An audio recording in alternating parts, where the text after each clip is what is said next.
Alright, what is poppin', people? We're back!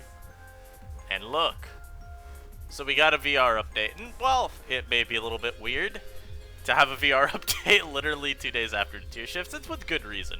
So, we had been working on this update before the shift happened, because we wanted to, get one last update, if anything, just so we could still have a sort of baseline VR.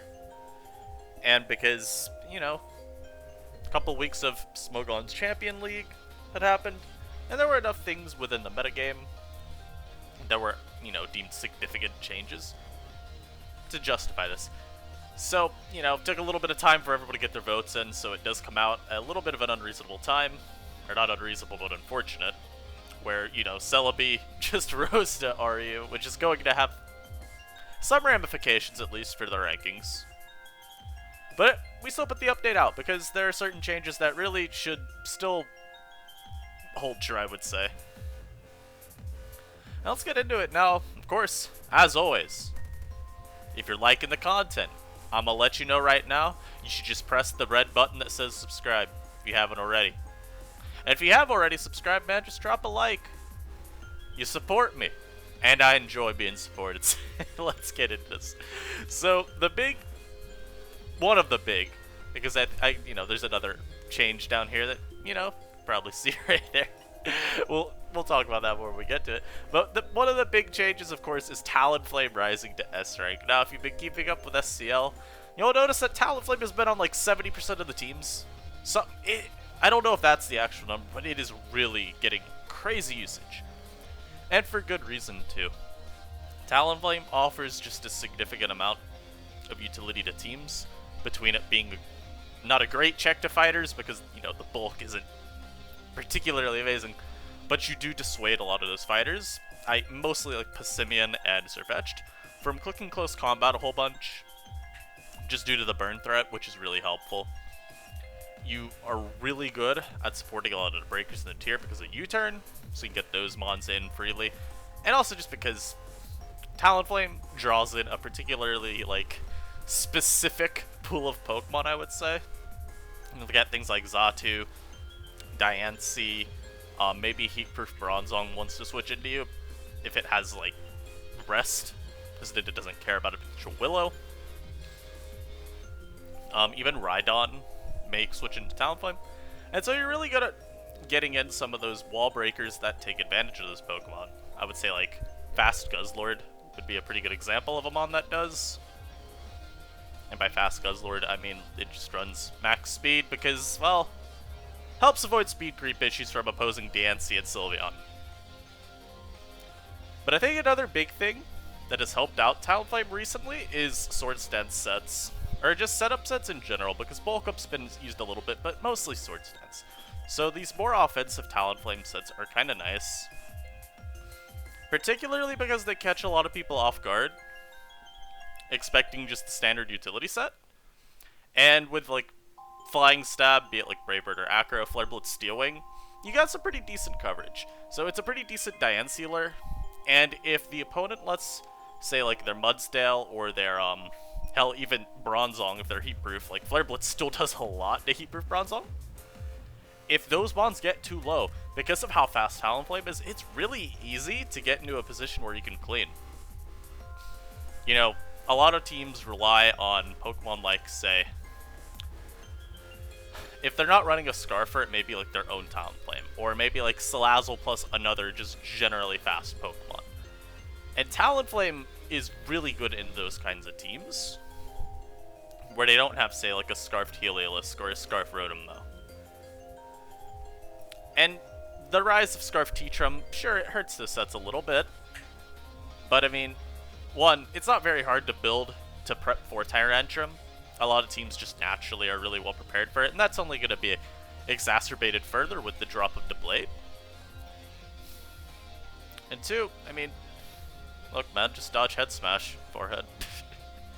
Yeah, I think Talonflame, as of probably the last month or so, has really solidified it as, I think some people might say, the best Pokemon in the tier. I personally do believe it is the best mod in the tier right now. I think it's better than Bronzong, mostly because Bronzong's, actually, so Bronzong didn't drop this VR update, but I did vote for it to drop, because I think the meta has been adjusting really well to his presence.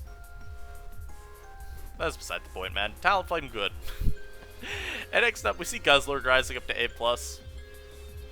I think that this was a very justified change, because having Drapion ranked above Guzzlord felt very weird. Not that Drapion itself isn't fantastic, but Guzzlord is definitely not worse than Drapion. And I think I would actually say that it's better than Drapion. So Guzzlord is really great. A lot of it because those bulky sets in tandem with offensive sets. I don't know what I'm saying there, my bad. Let me rephrase this. So, offensive sets are really good. Coverage on Guzzlord between like knockoff, heavy slam, earthquake, great. And protect to just scout out random, you know, fast mons. Not even fast mons, but just mons that want to revenge kill you, like say Tyrantrum, Passimian. If you still run into a Choice Bandits are fetched. That's very helpful. But also, defensive sets are really good right now because they give teams a really good answer to just a plethora of the offensive mons of the tier. Like, Starmie you can check pretty decently with Bulk, Decidueye, Golurk even, like Earthquake from CB Lurk. I don't think 2-hit KO's Guzzlord, if it's like physically bulky, which is kind of crazy. And then it's also just a really consistent progress maker. Knockoff plus Toxic is really, really good, and you commonly are able to force in, say, Mud-Scl, and soften that up. Even a Soul Valley Ground, if you're a bulky Guzzlord, if it tries switching into you and saying, you know, oh, I've got, you know, knockoff I can switch into well enough, well, you can slowly whittle it down. And even at +2, it's not going to Oko you.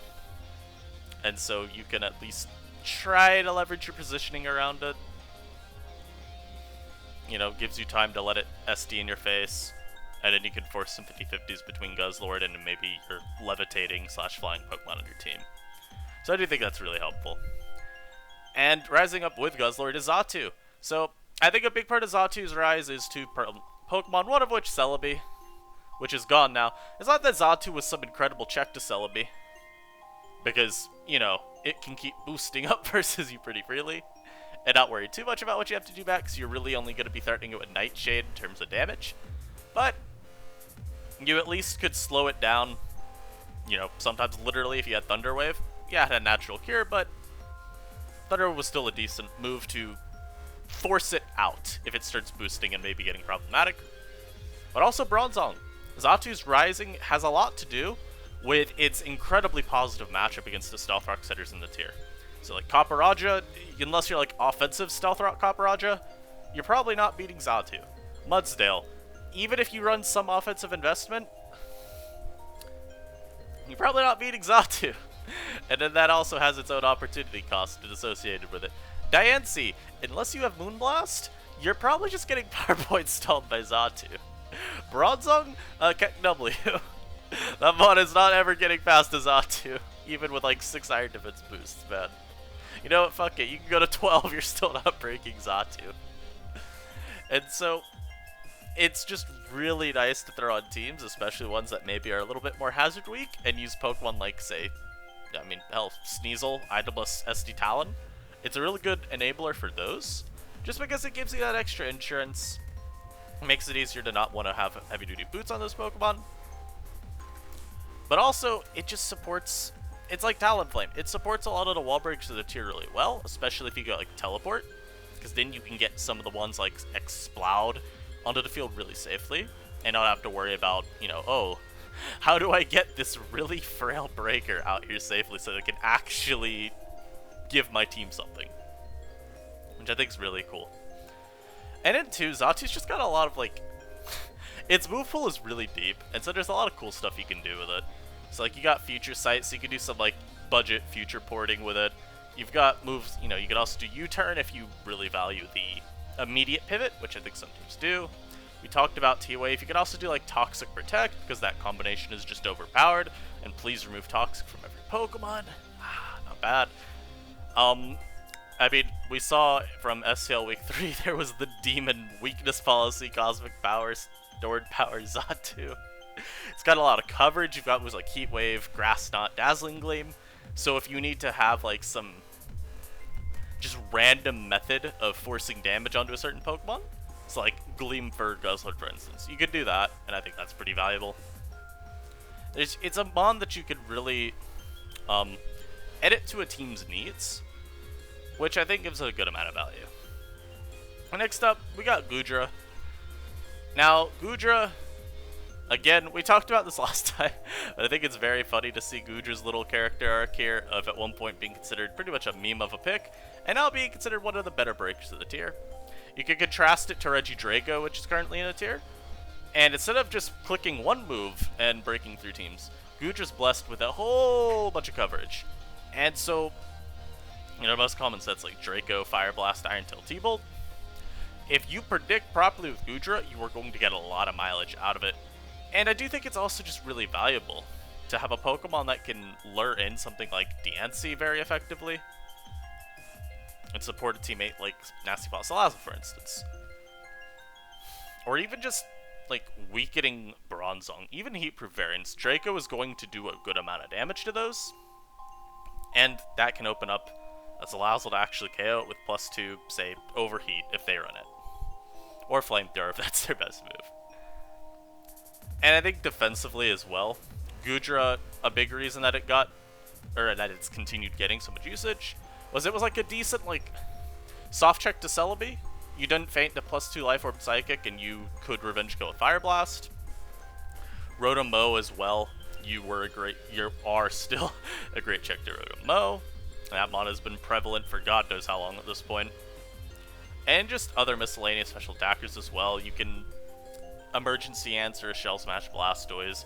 You can trade damage versus a Starmie. Unless you're like Specs Psyshock. I think even then you probably tank one from full. If you're not like switching into it, because if it's got analytic boost, oh, you're getting sent to the Shadow Realm. No ifs, ands, or buts. Oh, is there other mons that it checks too that I'm just forgetting? None that are on here, so we're not going to worry about it. That's about really all there is to say about Goodra. It isn't that really contested speed tier, base 80, so there are some games of chicken that you have to play with it and be like, oh, what if I'm randomly a plus speed nature? I'm gonna outspeed your, oh, what's another Pokemon than that? Oh, like Toxicroak. A lot of Toxicroaks. They're base 85, but a lot of them, they go out of it, so you can be like, oh, what if I'm randomly timid Goodra? I'm gonna Draco you. But I don't think the speed tier really ends up affecting it that badly. Just, it's a damn good breaker. And next up we got Mud-Stell. And Mud-Stell's a mon that I've been pretty high on for a while. Big thing for Mud-Stell is just the ability of it to not negate the presence of, but severely limit a lot of physical attackers in the tier. I think the biggest one that people would mention, other than maybe just Tyrantrum, because, you know, best head smash resistant to tier. But I would say the bigger one is Drapion, which as we all know has been really good for a while now. And Mud-Stell, damn near by itself, is causing a lot of those Drapion to start running Aqua Tail more, which is kind of funny. And even then, you still do check it, just because, you know, you're not O-code. Now, some people may wonder, like, okay, so Xatu's really good right now. How the hell is Mud-Stell any good? And to that I say, well, you know, Mud-Stell's just built different. I think the main thing is just that while Xatu prevents you from rocking safely, one, a lot of people will just try to use the presence of Xatu on their team to deny rocks. They won't actually switch it in. They'll just be like, I have a Xatu, you don't get to set Stealth Rock. I think the other thing, though, is that Smackdown plus Earthquake is actually pretty good at pressuring Xatu. Earthquake's doing a lot of damage, and if you're like me and you like to run a little bit of attack investment on your Muds, not a whole bunch, I go like 16 EVs Adamant Natured. That still retains much of the physical bulk that you need.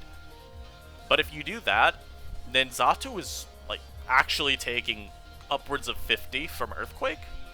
And so if you hit it with Smackdown as it comes in, you could just start pressure poly?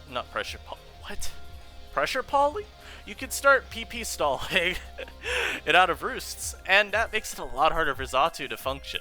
Xatu is incredibly reliant on recovery, because while it's a good like defensive pivot, it's not a really good standalone defensive Pokemon because it's just natural bulk, even when invested in, is still kind of bad. And so a lot of the time, when it comes into something like a Sirfetch'd, for instance, it's immediately forced to roost. And Mud-Scl, with some extra attacking power behind it, can do the same thing. And so if you're able to get rid of those roosts, you can find it much easier to at some point just force rocks up, because the person may be like really hesitant to switch Xatu into Muds. And as I mentioned too, Mud-Scl is just really good at blanking certain physical attackers. You know, even like offensive Talonflame, you can take a hit from it and hit it back for like Smackdown, for instance. Guzzlord, you're a pretty decent check into. Tyrantrum, you make the life of it really sad. So Valley Ground, +2 multi is really hard to tank, but you can tank 1 and then get a Toxic off, which is pretty helpful. Sirfetch'd, if it doesn't get crits versus you, you do actually check it, which is nice. It just offers a lot of teams that like sturdy physical wall. And it can even panic check Salazzle, which is nice. I would say because Mud-Scl I think needs 64 special defense CVs to survive Salazzle's +2 Fire Blast. And so that's kind of partly why certain Salazzle go Overheat last. Just to like say, no, you don't get to live that.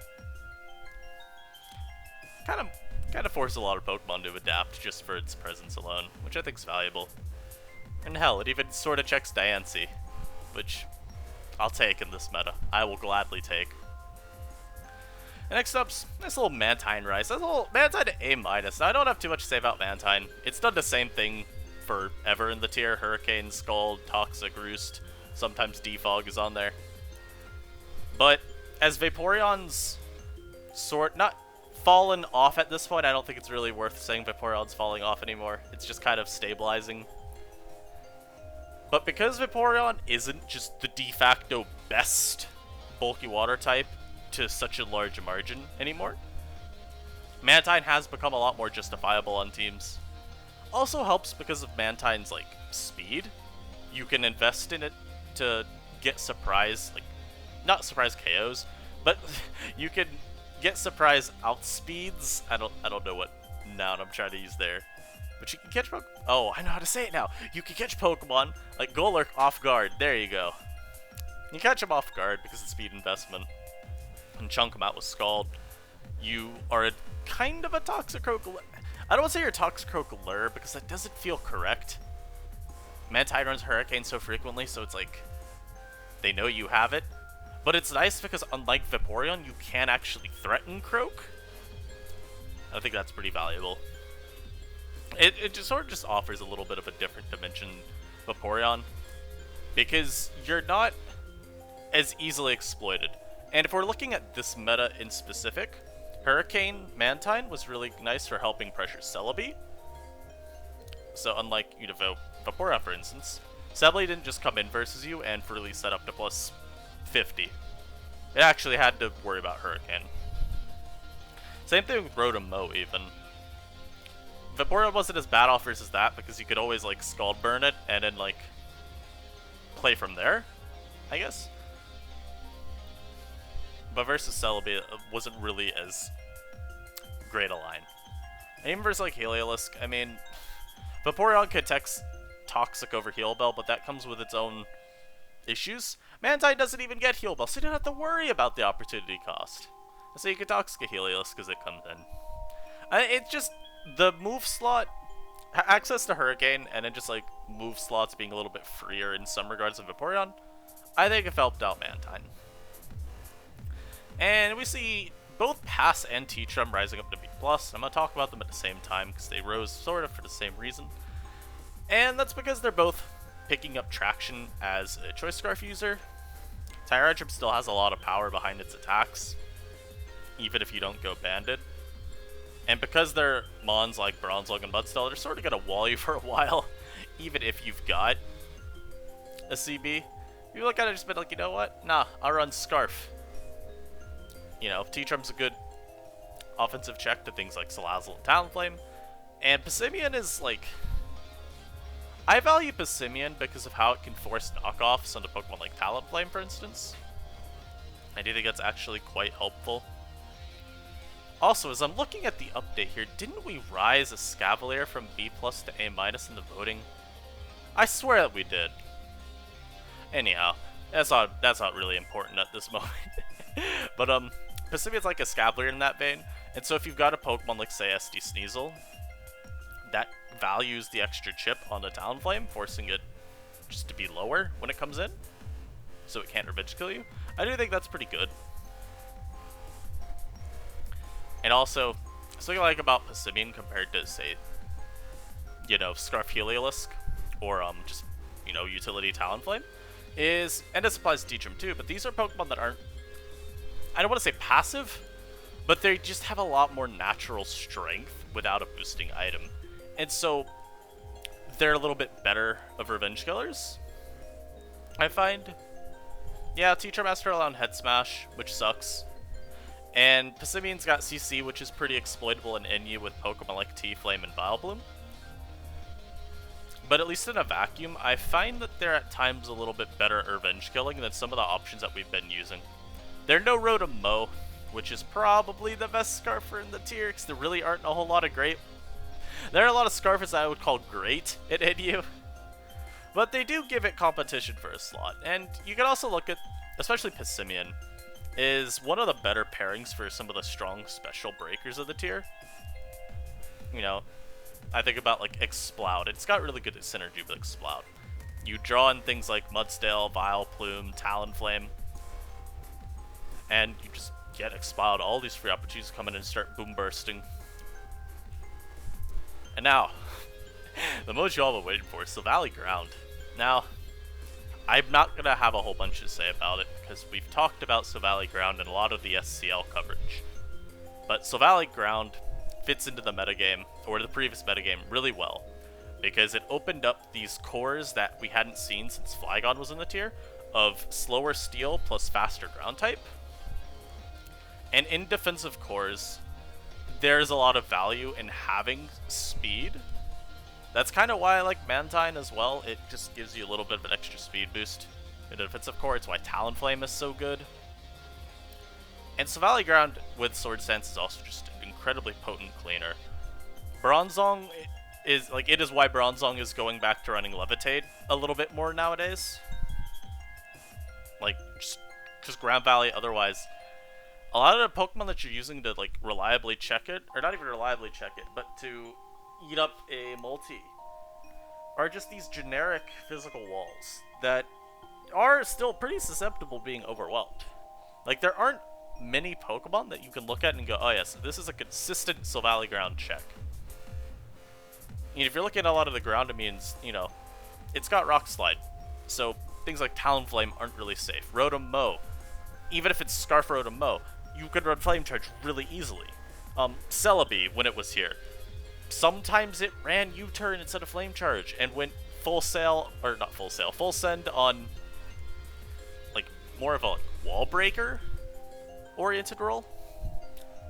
You could, I mean, U-turn was also just kind of nice if you were saying, I don't care about the speed boost for when I want to clean, and I just want to kind of weaken my checks.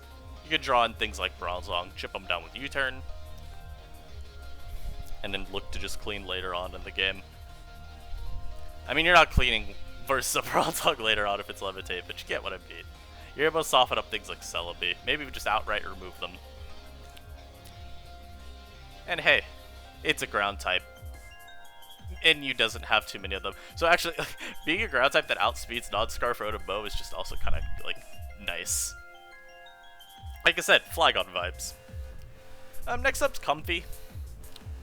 Comfey has been kind of like...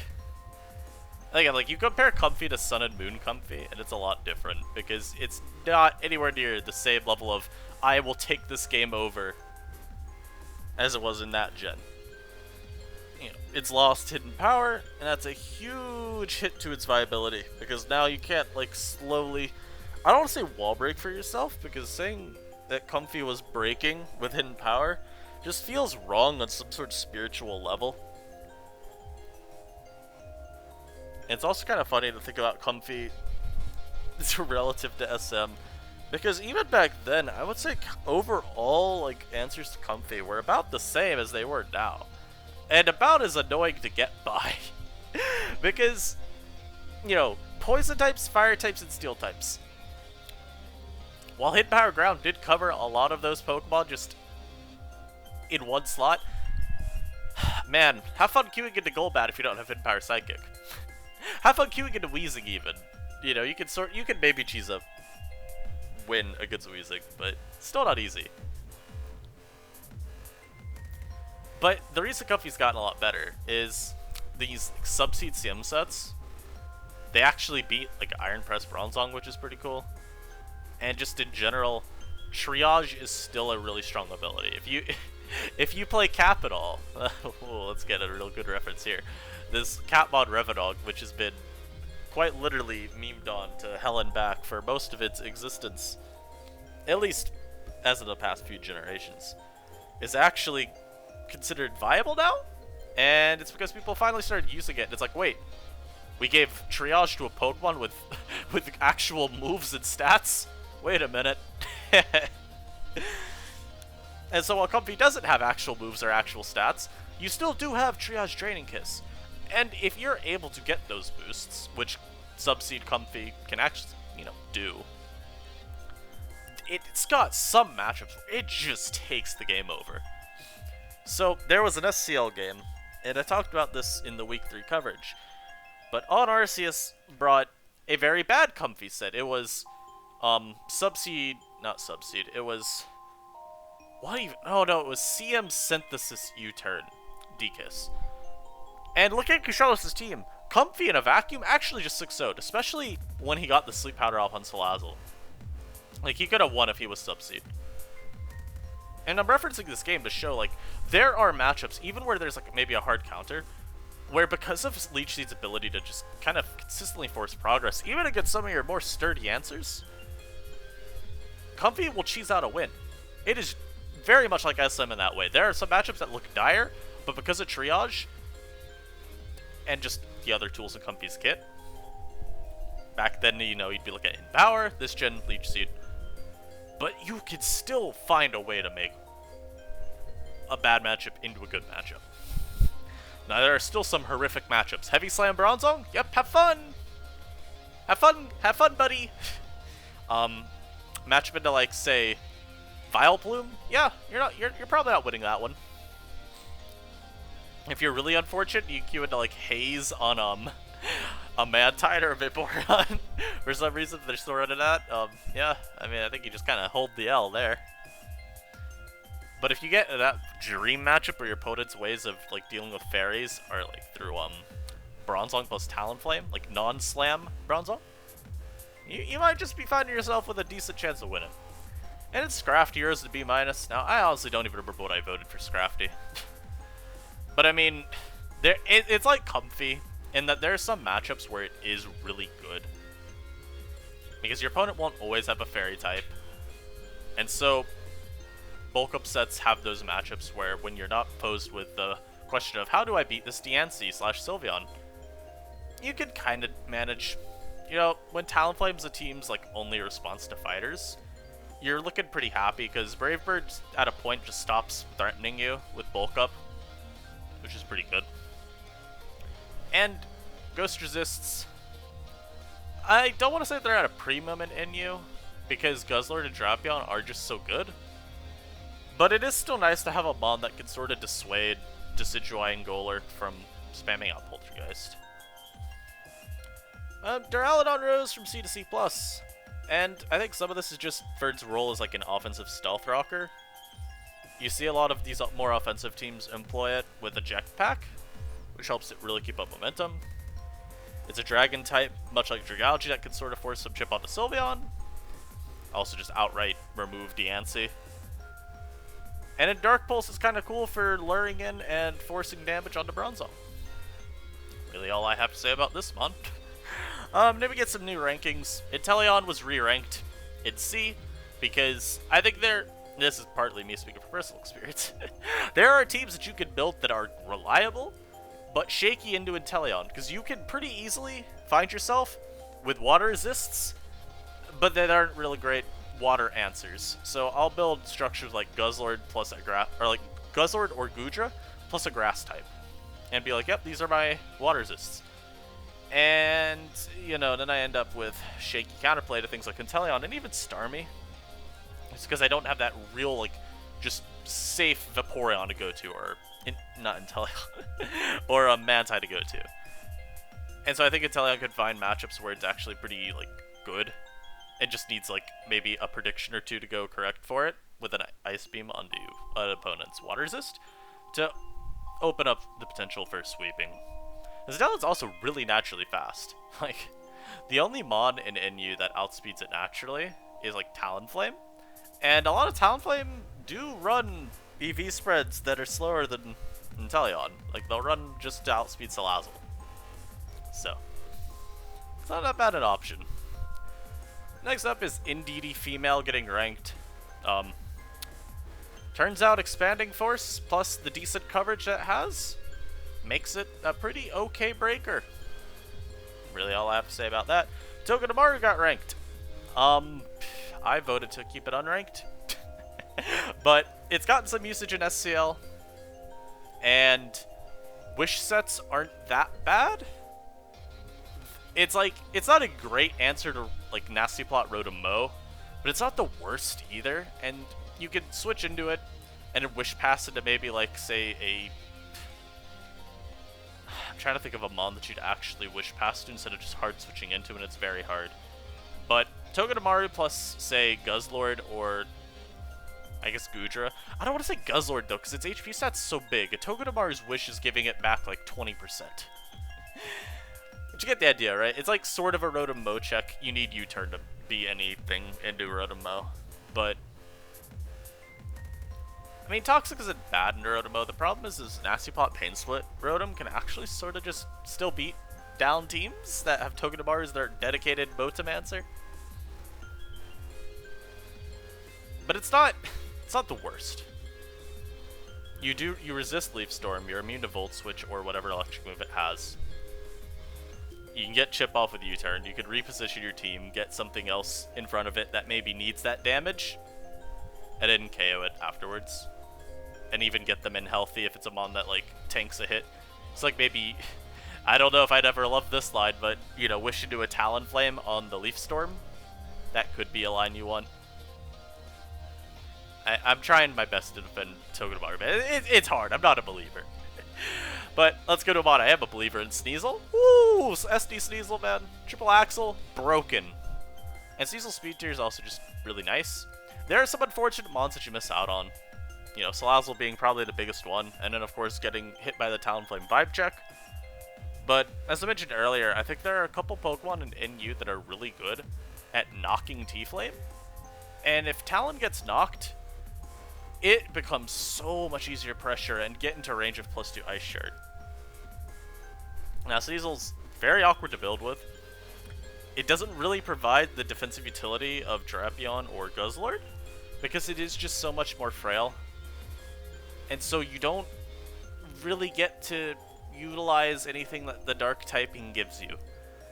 You don't switch into Golurk. You know, I'm one that is always willing to make use of a Pokemon's typing, even if it really shouldn't be used in that way.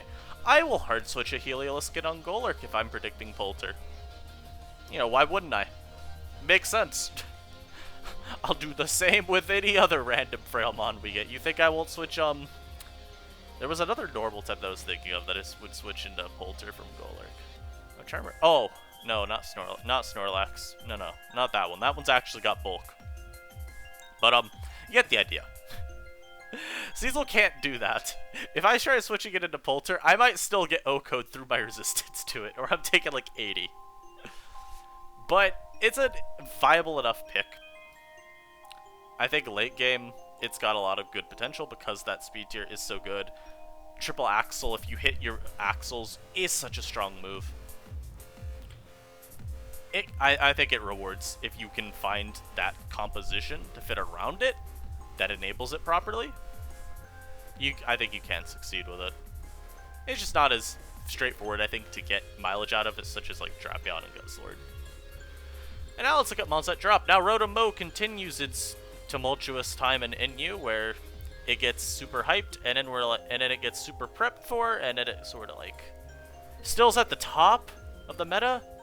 It's just maybe not as high as it could be. And a lot of this had to do with Celebi prominence. Pick one word, prominence or prevalence. Celebi prevalence. You know, not only was Celebi a really consistent check to Rotom Mow because of Recover, but it also was just straight up competition. You know, Celebi, it was the better plot sweeper, I would say. And we even started seeing some Choice Scarf Celebi. In SCL, it was used a couple of times. And so you got a mod really attacking two of the bigger niches of Rotom Mow. And the rise of, you know, Guzzlord being everywhere, Goodra picking up in usage, makes, you know, getting those games where you can just plot up and sweep a lot harder to do. Now with Celebi gone, Rotom Mow is opened up a little bit more now. You know, you're no longer dealing with just a superior plot sweeper taking away some of your niche. You actually just have that role all to yourself now, which is really good. I do think that that's valuable. If Sylvia Ground remains really prevalent, well, you are at least checked to it, because you're immune to multi. If you're Scarfed and you deal with non-Flame Charge variants, which I think is really good. And even just touching again on Scarf, it is kind of nice to have something that can revenge kill things like a weakened Salazzle. Tauros, if it's weakened, that mon can be kind of demonic. Offensive T-Flame, if they're not like Flame Charge, which is the demon set. Let's keep going on. Salazzle, it's a mon that kind of suffered from some of the Pokemon that got extra usage to combat Rotom Mow. So you're talking like, you know, your dragon types essentially. And then even just, you know, Mantine, Diancie getting a lot of more usage. All of these Pokemon sort of hamper Salazzle. And while it has these techs that it can employ to help in those matchups, so, you know, Toxic for Mantine, and I guess some Diancie if they're not healable. Dragon Pulse for the Dragon types. Overheat, again, like we talked on a little bit earlier. You can surprise KO a Mudsdale even if they've got some special bulk. It is still kind of hard for Salazzle to get the maximum amount of efficiency that we know it can have. And just, look, Talonflame being really common also just sucks for it. Not only can you not use, or I wouldn't use them at least, you probably shouldn't use them on the same team. And T-Flame is probably one of the more common revenge killers for Salazzle. So, it's kind of just a lose-lose there. And we got Sylvia also dropping to A. Now this is kind of something that a lot of the people in VR thought should have happened a while ago, and maybe we're just a little bit slow with it. It's kind of just teams preferring other fight resists, and fighting types aren't even nearly as broken as they once were. But if you want to look at the specific fighters in the tier, none of them Sylveon really wants to deal with. I think the best one it's most suited for beating is Sirfetch'd, but Croak obviously, I'm not switching to that. And even Passimian, I don't really want to switch into. And it sort of applies to Sirfetch'd too. But getting Sylveon knocked, it just sucks. Losing out on being able to just do Wish Protect and get like an extra 12% from lefties across those two turns, it's just not nice. It's just really not. And then I think teams are in like, they're not necessarily going away from those cores of old where it's like Steel type, bulky Steel plus Wishbone, but Diancie being the best fairy in the kind of makes it easier to go away from those cores. You know, again, I'm not using Diancie plus Sylveon on a team, much like how I'm not using Talonflame plus Salazzle on a team. And Diancie was actually really close to going up to at least S-, by the way. I do want to, like, say that. Like, I would venture that there are people, I'm one of them, that think Diancie is a top 3 mon in the meta over Bronzong. I'll say it right now. I believe that. And so, Diancie being so good does make it harder to put Sylveon on the team. And then we got an Exploud drop. Now, Exploud is still an incredible breaker. And a lot of this drop just ended up having to do with Exploud being kind of hard to fit around on teams. You know, it provides you with a wall breaker and not a whole lot else. It's in that really middling speed tier where you're competing with things like Jolly Sirfetch'd, Adamant Tyrantrum, Adamant Decidueye. And so it's got just... It's not a nice speed spot to be in. And you don't really want to go timid because then your damage output versus things like Bronzong, Copperaj, Diancie is even worse. There are other breakers like, say, Heliolisk that just are easier to fit on teams. And while they're not as nuclear of options, they still get the job done, while also providing like more defensive utility or just other things. So like, you know, pivoting, for instance. I think the X-File drop is fine, even if on paper it's still ridiculous. Decidueye dropped. Some of this is just because of usage. It really doesn't get that same usage, but also it's faced just way too much competition from the other two offensive grass types in Celebi and Rotom-Mow. Maybe with Celebi gone, you see more Decidueye, but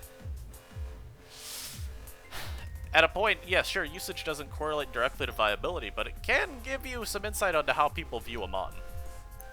And I would say that the survey has shown we don't really view Decidueye in that high of a regard. Taurus also dropping. A lot of it's just because Talonflame makes the mon a little bit scarier to use. And it's like, sort of like Exploud, where you trade off the issue of speed for being a sort of prediction reliant wall breaker. So, you know, you don't get to click that one button and just always get mileage out of it. Talonflame being really common, sort of annoying. Not because it revenge kills you from a high margin, but because it makes using moves that make contact very, very, very, very, very risky. Fizdef Bronzong with Body Press, of course, is still everywhere as well. And while Throat Chop gives you a lot of damage on that, it does mean you have to actually use Throat Chop to hit it. Which means you're not spamming out Body Slam, which is your best move. And then I guess there is some competition too with Heliolisk. And I think Heliolisk offers a lot more to teams, like we talked about with Exploud. You pivot, you blank a lot of the bulky water types, or maybe not blank them, but you give them a lot of issues. I think it's really valuable. Then we see Garbodor drop. Spikes just, turns out they're not very good. And the issue of best fighting check in the tier, I mean, we've got that solved. You know, I'd even rate Vileplume higher than Garbodor for that, even though it gets smashed by Sirfetch'd Brayburn. It's just sort of a mon that really struggles to find reason to be used. And even like Xatu Rising, that's also quite annoying for Garbodor. Yeah, with if you get a poison off on it with Gunk Shot, you're actually making some pretty good mileage versus it. Like I think Gunk Shot damage plus poison does 50.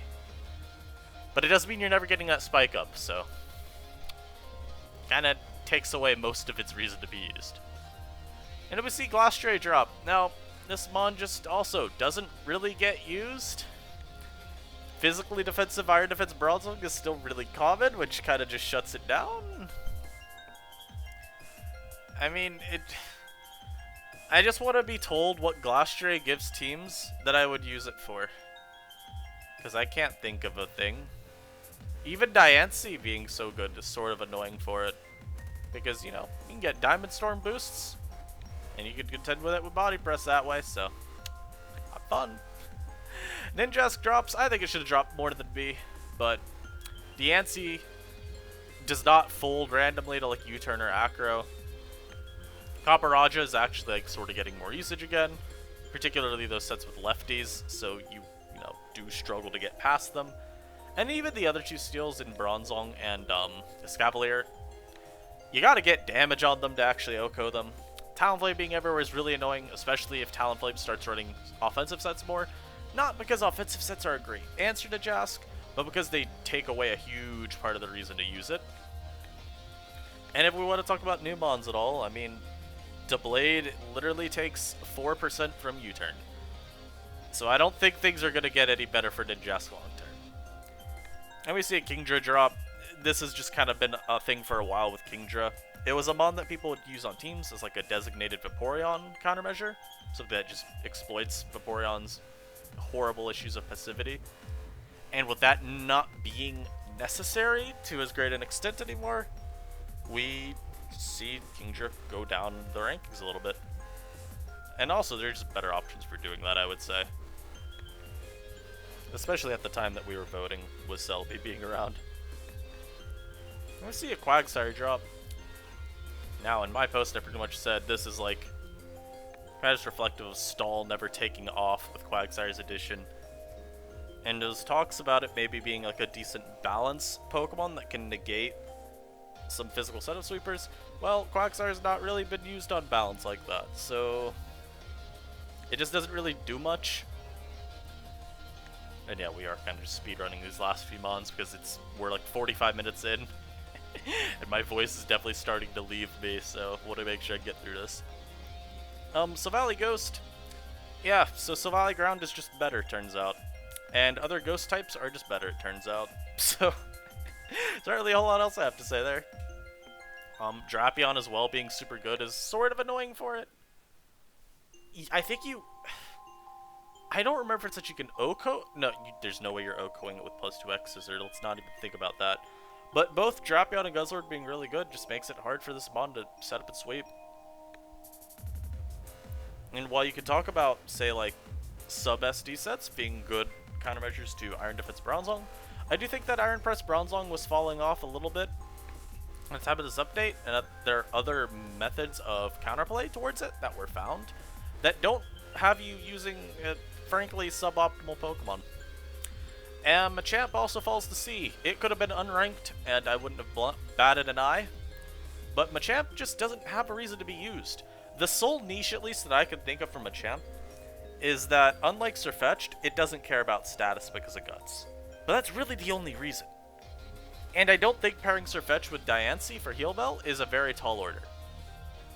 Yeah, Facade is really easy to click, but so is Scrappy CC, man. So,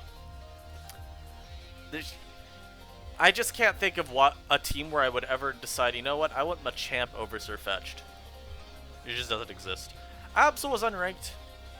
I disagree with this, but say la vie. It's, you know, it's a fragile dark type that doesn't have the same late game potential because you're forced to win Sucker Punch mind games. And if you don't have Iron Tail, well then Diancie is gonna stare you dead in the eyes and say, your time is up, buddy. Lantern gets unranked as well. I think some of this is just because it doesn't really see any meaningful usage.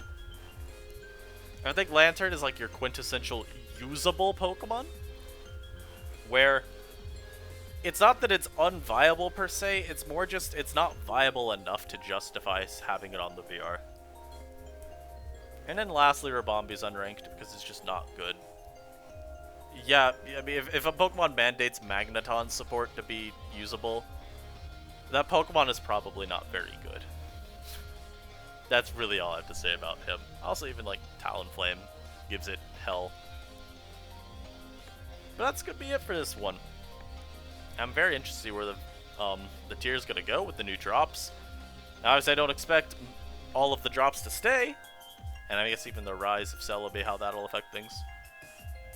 But I think this VR update's more or less pretty indicative of what actually happened with the meta towards the end. I hope y'all guys enjoyed this. It's actually being recorded at like 3:30 in the morning. Probably be out sometime later in the morning, like around 8, you know. So, hey, y'all got something to watch while you're eating breakfast if you're in the same time zone as me. I'll catch y'all later, man. Peace.